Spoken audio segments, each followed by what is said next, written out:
Okay, hello everyone from me also. My name is Olympia Axelou and I am Postdoctoral Researcher at the University of Thessaly, Greece. I'm really excited to talk to you today about a very interesting cutting-edge topic, that is how machine learning is transforming thermal and tire drop analysis in VLSI design. The goal of my talk is to showcase some advancements and maybe spark some conversations about how we can leverage this method in our current work. So let's go. As technology advances, the growing demand of Internet of Things applications in fields like medicine, aerospace, automotive pushes for miniaturization of chips and forces VLSI design to become increasingly complex. Due to this, we are facing a number of critical challenges like managing power integrity and thermal performance, which are becoming increasingly critical, especially when migrating to 3D chiplet-to-chiplet architectures, where we first need to perform die-centric analysis in every chiplet. Hotspots and IR drops caused by localized heating and uneven voltage distribution are becoming more significant, as they can compromise both performance and reliability, and as a result lead to long-term reliability phenomena like electromigration, accelerating wear-out mechanisms and reducing chip lifespan. Adding to this, traditional simulation methods for addressing these issues are becoming bottlenecks, as the existing full chip thermal and tire drop simulations are computationally expensive, often requires hours to complete.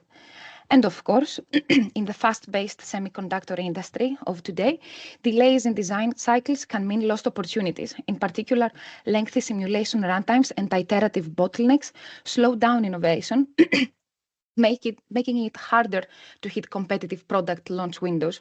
So with time to market pressures growing, we need to find solutions that are faster and more efficient than the ones that we currently have. But what's the problem with the traditional methods? Traditional techniques such as finite element analysis and thermal RC network modeling are highly accurate but come to a high computational cost. These methods require solving large systems of equations, making full chip simulations time-consuming, and ultimately becoming a bottleneck, especially for large-scale VLSI designs with billions of nodes. On top of that, of course, there is the trade-off between accuracy and scalability. To achieve precise results, simulations can take hours or even days to complete, time that designers simply do not have. And in traditional analysis, iterative approaches are commonly used to refine results, but they come at a significant cost. This becomes a major bottleneck, especially when designers need to explore multiple what-if scenarios, what-if analysis, such as adjusting power distribution or modifying the layout to improve thermal performance. So to meet the competitive time-to-market demands, designers need to find tools that deliver accurate results at a fraction of the time. And of course, this is where machine learning comes in. Researchers have shown that we can utilize convolutional encoder-decoder networks for thermal and tire drop predictions.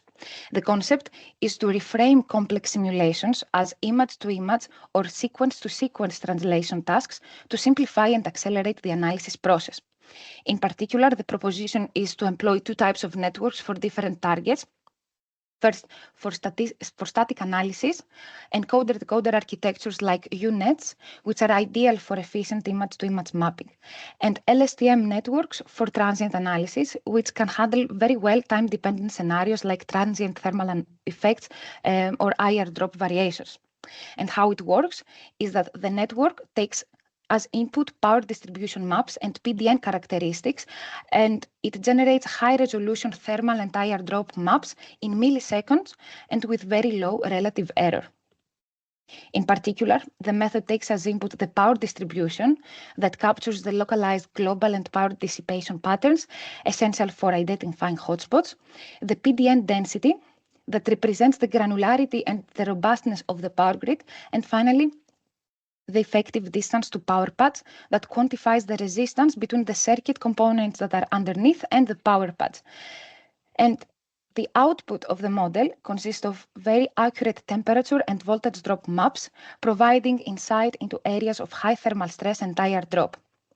Thermal maps visualize the temperature distribution, and so they highlight potential problematic zones. These maps are generated rapidly, enabling real-time feedback compared to traditional methods that take up to hours. As a result, It reduces analysis bottlenecks during the design flow analysis, and so it enables rapid design iterations and optimizations, something that is quite important for the technology node downscale that is happening nowadays. And finally, the analysis is design independent, meaning that the models generalize across layout without retraining as long as the resolution and the technology node remains consistent. However, there are of course challenges that need to be addressed for the better employment of machine learning methods in EDA. First, we need more diverse and publicly available datasets, something that Hani also mentioned previously, that represent different technology nodes, since it is important in order to improve model robustness and scalability. Second, we should work towards democratizing hardware tools and foster innovation and collaboration within the EDA community, following the example of open initiatives like Open Road Project. And third, AI models themselves can be improved, as there is still room to refine them and thus make them more adaptable across different designs, while also expanding them to more dynamic scenarios. And finally, we need to ensure that these machine learning models integrate seamlessly with existing EDA tools, so they enhance traditional design workflows and ensure computationally affordable what-if analysis. So, to wrap up, machine learning is not just a buzzword. It's a powerful tool that can transform the way we approach critical challenges like the one of thermal analysis, that it has always been and will always be a problem, making them more efficient and more scalable.